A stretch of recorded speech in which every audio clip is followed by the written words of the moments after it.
1800-luvulla kiihtynyttä kehitystä, joka on jatkunut näihin päiviin saakka, voisi kutsua tieteiden triumfiksi, tieteiden voittomarssiksi.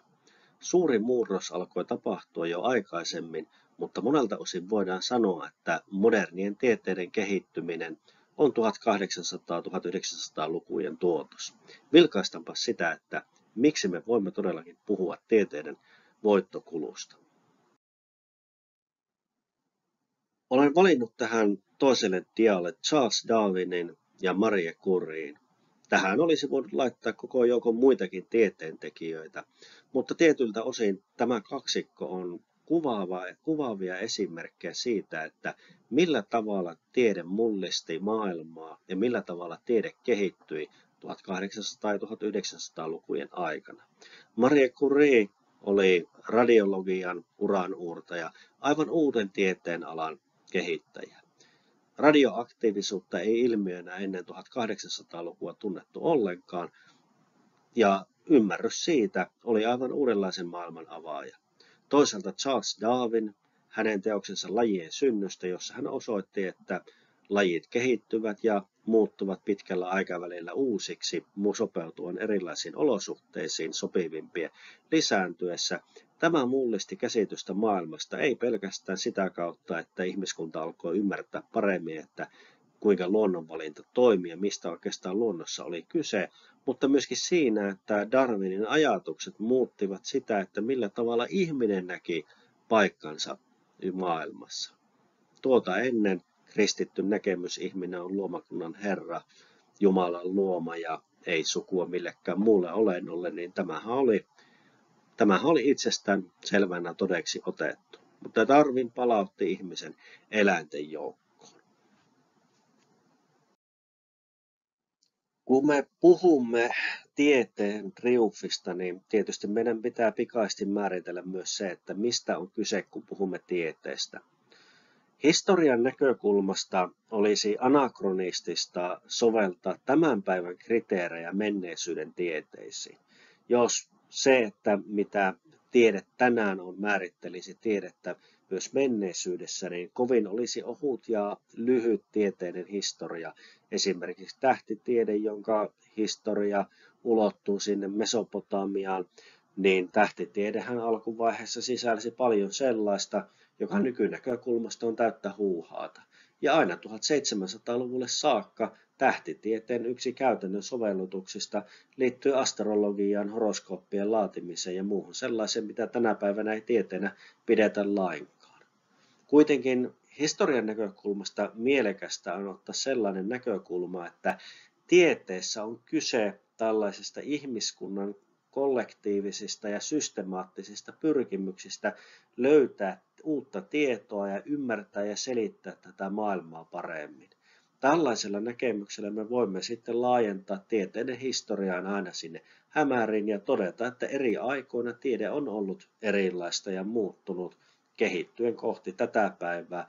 Toisaalta monet tieteenalat itsenäisinä aloina ovat verrattain tuoreita.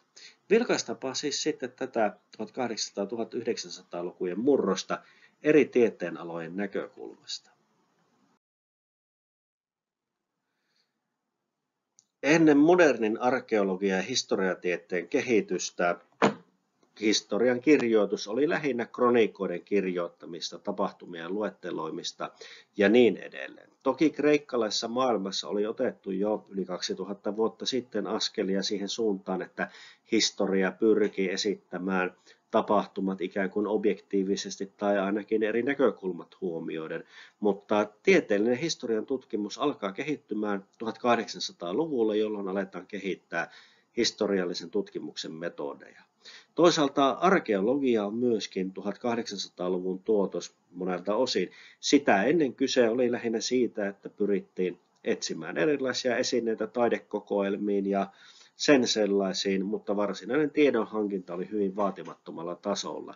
1800-lukua ennen oikeastaan kaikki kaivaukset ja muut olivat enemmän tai vähemmän suhteellisen satunnaista ryöstelyä ja kaivelua. Arkeologia kehittyi 1800-luvun aikana, mutta 1800-luku on edelleen kuitenkin aika surullista aikaa monelta osin Varhaiset arkeologitkin, myös ne tieteelliseen tietoon pyrkineet, tekivät usein aika suurta tuhoa kaivauksillaan. Toisaalta historiatieteen ja arkeologian ohella menneisyyden selvittelyssä auttoi myöskin kehittyvät kielitieteet. Kielitieteiden vaatimattomat askeleet 1700-luvulla johtivat viimein siihen, että 1800-luvulla alkaa todenteolla kehittymään sellainen kielitiede, jota voidaan pitää modernissa mielessäkin kielitieteenä. Tämä toisaalta avaa meille mahdollisuuden lukea koko joukkoa kuolleita kieliä. 1800-luvun aikana esimerkiksi hieroglyfien salaisuus murretaan, niitä opitaan lukemaan. Tuo historiallisen tiedon piiriin aivan valtavasti tietoa Egyptin valtakunnasta. Toisaalta Lähi-idän kuolleita kieliä, muinaispersiaa, sumeria, akkadia ja niin edelleen. Opitaan enemmän tai vähemmän vähitellen lukemaan. Kielitiede tukee siis menneisyyden ymmärrystä ja monelta osin tämä 1800-luvulla tarkentunut käsitys menneisyydestä niin Euroopassa kuin Euroopan ulkopuolella on tämän kolmikon yhteistyön tuotosta. Arkeologia, historiatieteet sekä kielitieteet. Myös ihmisen alkuperä herättää kysymyksiä. Charles Darwinin Lajien synty avaa monellakin tavalla pelin ja herättää kysymyksiä siitä, että ketä me oikeastaan olemme, polveudummeko me jostain apinoista. 1800-luvun aikana myös tehdään löytöjä, jotka entisestään kyseenalaistavat tämän vanhan näkemyksen siitä, että ihminen on luotu valmiina eikä ole lajina muuttunut. Neanderin laaksosta löytyy niin sanotun Neandertalin ihmisen jäänteitä, ja niistä huomataan se, että kyseessä on selvästikin ihmiselle sukua oleva olento, mutta kuitenkaan kyseessä eivät ole mitkään nykyihmisen luut. Ihmisen erityinen asema luomakunnan keskuudessa alkaa murentumaan ja tämän Darwinin vaikutuksesta myöskin kirkon selitysten asema heikkenee. Menneisyyden ja ihmisen biologisen alkuperän ohella mielenkiinto kohdistuu olemassa oleviin yhteiskuntiin. Sosiologia kehittyy omana tieteenään modernilla aikakaudella. Toisaalta sitten darwinismista ja kehittyvistä yhteiskuntatieteistä ammentaa voimansa sosiaalidarwinismi, nykynäkökulmasta sangen nihilistinen näkemys, jossa Darwinin ajatukset ulotetaan siihen, että kuinka yhteiskuntia tulisi oikein ohjata ja hallita. Nähdään sillä tavalla asiat, että esimerkiksi sellaiset toimenpiteet, jotka johtavat siihen, että köyhä kouluttamaton väestö, heidän määränsä lisääntyy ja muuta, ovat itse asiassa yhteiskunnan kehityksen kannalta haitallisia. On vain hyvä asia yhteiskunnalle, jos rikkaat menestyvät ja heidän lapsensa menestyvät ja niin edelleen. Sosiaalidarwinistien näkökulmasta esimerkiksi mitään hyvinvointivaltion kaltaista ei pitäisi rakentaa. Toisaalta sosiaalidarwinistit näkivät myös tämän lajien välisen ja sisäisen kamppailun myös sellaisena ihmisen soveltaessa, että myös kulttuurit ja kulttuuripiirit kamppailevat keskenänsä. Siis jos eurooppalaiset alistavat muita kansoja merten takaisissa maissa, niin näin on itse asiassa ihmiskunnan kokonaisedun kannalta vain hyvä. Sosiaalidarwinistit eivät usein varsinaisesti olleet rasisteja siinä mielessä, että he eivät kytkeneet näitä ominaisuuksia ihmisen etnisyyteen tai niin sanotusti rotuun, vaan he näkivät, että kun vaikkapa britit valloittavat laajoja alueita, niin tässä sitten se brittiläinen sivilisaatio ja kulttuuri leviää, syrjäyttää ne alkuperäiset sosiaalidarwinistien mielestä huonommat kulttuurit ja sitten tämä brittiläinen kulttuuri nousee valtakulttuuriksi. Tosin todellisuudessahan siirtomaahallinto nyt ei sitä sivistystä ja muuta niin vahvasti sinne valloitetulle alueelle vienyt, koska niiden roolihan oli raaka-aineiden ja työvoiman tuottajina ja toisinaan markkina-alueella, jolloin se yhteiskuntien kehittämisen merkitys oli lähinnä siinä, että kun se palveli emämaata, niin se oli hyvä ja muussa tapauksessa turhan päiväistä. Sosiaalidarwinisteissa oli toki koko joukko suoria rasistejakin, jotka näkivät sitten tämän eurooppalaisen ylivallan osoituksena siitä, että eurooppalainen rotu niin sanotusti on muihin nähden parempi arvoinen ja kykenevämpi. Mutta vieraita kulttuureja tutkittiin myös tieteellisesti ja huomattavastikin viattomammin. Kulttuuriantropologia kehittyy tieteenä, jossa alkuvaiheessa huomio kiinnittyy nimenomaan tuonne ei-eurooppalaisiin kansoihin, niin sanotusti primitiivisiin kansoihin, ja sieltä sitten laajentaa kenttäänsä. Tämän päivän kulttuuriantropologithan tutkivat modernin yhteiskunnan ja alakulttuurien ilmiöitä ja niin edelleen. 1800-luku, 1900-luku ovat siis yhteiskunta- ja kulttuuritieteiden esiinmarssin vuosisatoja. Toisaalta ihmisen ymmärtämisen pyrkiminen ulottuu myös siihen, että ryhdytään tutkimaan systemaattisesti sitä, että mitä tuolla korvien välissä oikein tapahtuu. Psykologia on näistä suurista tieteistä ehkä nuorin, joka irrottautuu sieltä filosofian helmoista. Maailman vanhin psykologiseksi kutsuttu teoshan on Aristoteleen Peripsyche eli sielusta. Psykologian nykyään kytkeytyvät kysymykset pysyvät siellä filosofian piirissä, mutta 1800-luvulla sitten psykologia alkaa todenteolla irrottautumaan filosofiasta ja lopullinen pesäero voidaan katsoa tapahtuneen ihan viimeistään 1850-luvulla, kun saksankielisessä maailmassa sitten alkaa kokeellinen psykologinen tutkimus. Myöskin 1700-luvun loppua, 1800-lukua voidaan pitää kasvatustieteiden ilmaantumisen vuosisatoina. Tähtitieteen ohella kemia on sellainen, jolla on historiassaan vaikutteita, jotka eivät nykytieteiden kriteerejä millään täytä. Kemian juuret ovat alkemiassa, ja kun moderni kemia alkaa kehittymään, niin tämä tällainen alkemistinen historia karistellaan 1700-luvulta alkaen, mutta ennen kaikkea 1800-luvulla nopeasti ja radikaalisti taakse. Sellainen alkemistisen maailman jäänne on itse asiassa tänäkin päivänä olemassa, nimittäin homeopatia, sen tämä uskomushoito ja miljardibisnes, se kytkeytyy nimenomaan alkemistiseen maailmaan ja 1700-luvulla olleeseen ajatteluun, joka toki on jo aikapäiviä sitten osoitettu virheelliseksi. Mutta moderni kemia, 1800-luku, löydetään alkuaineet, aivan mullistava juttu aiempaan nähden. Kemia pystyy tuottamaan käytännön näkökulmasta merkityksellisiä sovellutuksia. Lannoitteet ovat kriittisen tärkeitä maatalouden tehostamisessa. Orgaanisen kemian kehittymisen myötä sitten opitaan valmistamaan erilaisia synteettisiä aineita. Ja merkittäviä asioita on se, että toisaalta pystytään rakentamaan synteettisiä aineita, joilla voidaan esimerkiksi valmistaa lääkkeitä, mutta myöskin sitten puhdistamaan ja eristämään luonnontuotteista niitä vaikuttavia ainesosia. Kemian kehitys onkin avainasemassa monella sektorilla, osaltaan maataloudessa, osaltaan lääketieteen kehityksessä ja ylipäätään siinä, että aletaan ymmärtämään entistä paremmin, mistä tässä maailmassa oikein on. 1800-luvun aikana, osittain toki jo aiemminkin, voidaan sanoa, että nykynäkökulmasta arvioiden parannustaidosta tulee lääketiedettä. Lääketieteen kehityksessä on valtavasti läpimurtoja 1800-luvun aikana. Toki voidaan sanoa, että lääketieteessä itse asiassa alkaa tapahtumaan sieltä renesanssiajalta alkaen paljon.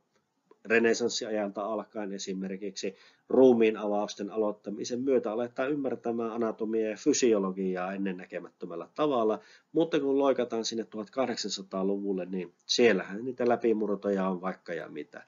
Mikroskooppien kehittäminen, joka toki alkoi jo aikaisemmin, mutta 1800-luvulla tulee kyllin tarkat mikroskoopit, löydetään mikrobit. Mikrobien ja hygienian ymmärtäminen, antiseptiikan kehitys, nämä ovat valtavia loikkia siinä, kun kuolleisuus alkaa alenemaan. Nukutus on 1800-luvun tuotos ja silloin kehitetään myöskin koko joukko tänäkin päivänä käytössä olevia särky- ja kipulääkkeitä. Aspiriini on ensimmäinen kemianteollisuuden tuote, josta saadaan tehokas ja turvallinen kuume- ja särkylääke.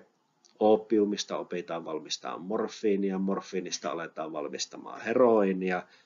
Tänäkin päivänä käytössä, mutta myöskin ikävissä merkeissä radioaktiivisuuden löytäminen, röntgenkuvauksen kehittäminen, taas saadaan uudenlaista tietoa ja niin edelleen. Toisaalta sitten rokotteet, jotka nekin ovat hiukan vanhempi keksintö, niin 1800-luvulla alkavat sitten massarokotukset isorokkoa vastaan.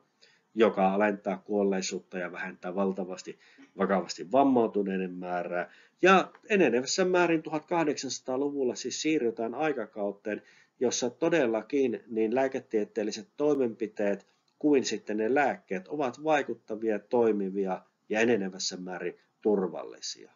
Vanhasta parannustaidosta todenteolla siirrytään lääketieteen puoleen ja 1800-luku varsinkin on nimenomaan tällaisen lääketieteellisen tutkimuksen voimakkaan nousun aikaa, kun aletaan systemaattisesti tieteellistä metodia käyttäen selvittämään, mistä tässä on kyse. Sitä ennen nämä lääketieteen edistysaskeleet ovat olleet hapuilevampia ja vähemmän systemaattisen toiminnan tulosta.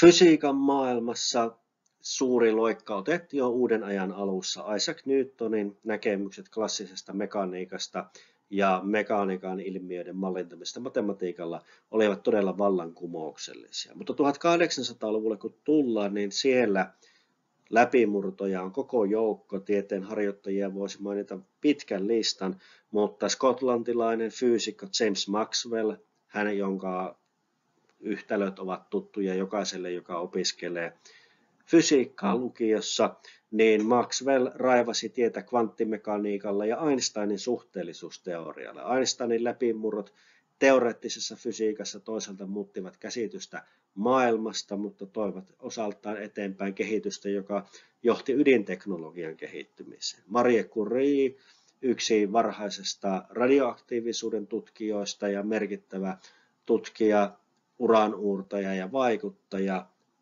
Monelta osin fysiikan maailmassa nimenomaan tapahtui suurta kehitystä, mutta nämä käytännön sovellutukset sitten tulivat viiveellä.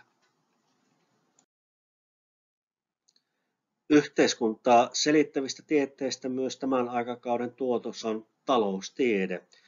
Sen juuret monelta osin menevät 1700-luvulle Adam Smithiin tämän klassisen taloustieteen muodossa, mutta toisaalta sitten 1800-luvulla tämmöinen reaktiivinen, vasemmistolainen reaktio, Karl Marxin näkemykset, jotka olivat ennen kaikkea teollisuusyhteiskunnan ja kapitalismin kritiikkiä. Taloustiede nousee 1700-luvun lopulta 1800-luvulle akateemisen tieteen maailmaan yhtenä näistä selittävistä tieteistä. Kaiken kaikkiaan tämä kehitys johtaa siihen, että uskonto ja perinteet joutuvat puolustuskannalle. Yleisesti uskonnon asema ja merkitys yhteiskunnassa vähenee. Tämä kehitys alkoi jo uuden ajan alussa, keskiajan lopulla, että se piiri tiedollisia asioita, joihin haettiin vastauksia kirkon opetuksesta ja raamatusta, se alkaa supistumaan. Keskiajan lopun ihmiselle vielä raamattuhan on uskonnollisen tiedon, eettisten ohjeiden ohella myös historiateos ja luonnontieteellisiin kysymyksiin vastauksia antava teos.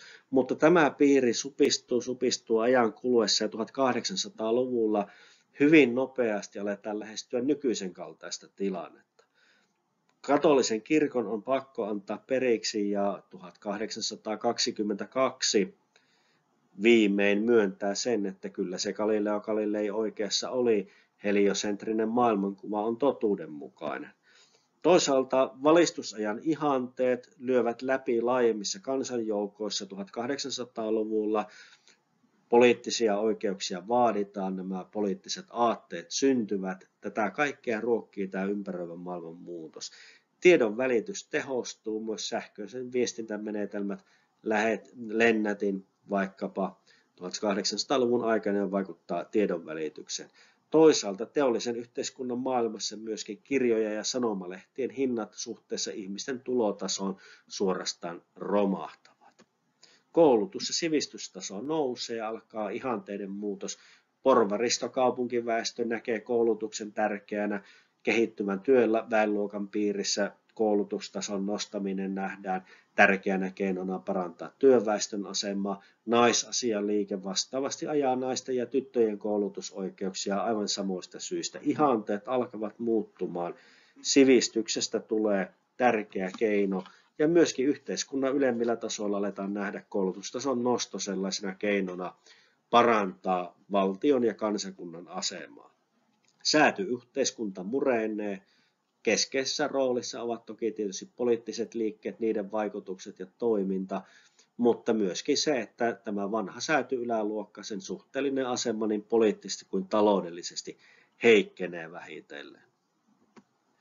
Toisaalta sitten keskiluokka nousee, on aiempaa enemmän niin koulutettua väestöä, ihmisiä, joilla on varaa kouluttautua, varaa hankkia kirjallisuutta, he ovat lukutaitoisia. Myöskin naiset, jotka 1800-luvulla todenteolla murtautuvat ensin työelämään palkkatyöläisinä, sitten myös alkavat raivata tietä koulujärjestelmän puitteissa ja saada myöskin poliittisia oikeuksia. Kuitenkin on huomioarvoista se, että nykynäkökulmasta katsoen edelleenkin keskiluokka on uskonnollista ja niin sanotusti hyvin säädyllistä. Tieteen läpimurrot alkavat myös vaikuttaa arkielämään ja tämä osaltaan muuttaa ihmisten käsityksiä maailmasta. Teknologiaa tulee uutta koko ajan enemmän ja enemmän, jotka muuttavat tavallisten ihmisten elämää. Kuitenkin tämä kaikki kehitys sisältää myös synkkiä pohjavireitä. Alfred Plotz loi rotuhygienian käsityksen, siis käytännössä ajatus siitä, että ihmisiä ja yhteiskuntaa voidaan ikään kuin tietoisesti jalostaa ja siten edistää suotavaksi katsottua evoluutiota. No, siihen kuului alusta alkaen ajatustasolla myös se, että ei pelkästään edistää kehitystä, vaan myöskin muun muassa pakkosterilisaatioiden keinoin pitää huoli siitä, että ei-toivotuksi katsottu väestö ei lisäänny.